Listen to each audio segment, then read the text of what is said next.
So far, we've looked at medicine that was already mixed, so it was in liquid form, and that's not the case in this chapter. So we're actually going to be starting out with medicine in powdered form. And the nurse or the pharmacist or somebody must mix it.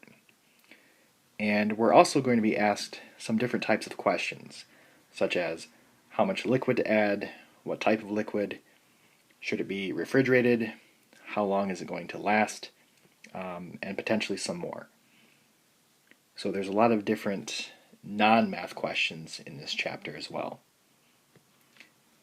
Okay, so this is our first label, and we have a lot of different questions to answer about it. And the first one asks, how much diluent is added to the vial for reconstitution? And that is going to be right here. So it's 11.5 mLs. And what type of diluent is used? That's going to be sterile water.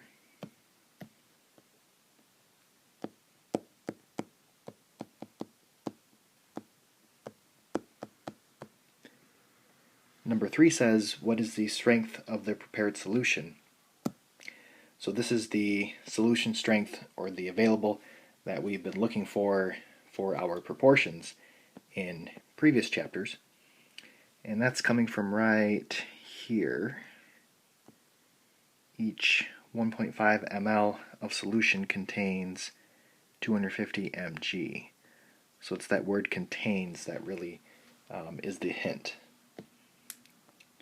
So that is 250 mg over 1.5 ml. Number 4 says if the order is for 500 milligrams, how many ml should be given? So I need to set up a proportion, 1.5 ml and 500 milligrams over x. And if I solve this, I get 3. So x is equal to 3 mLs. And then how much pure drug is in this vial? The pure drug is just the amount of total powder drug that's in the vial. And on the label, that's usually the largest text that you see. And that's right here, the 2 grams. So this vial contains 2 grams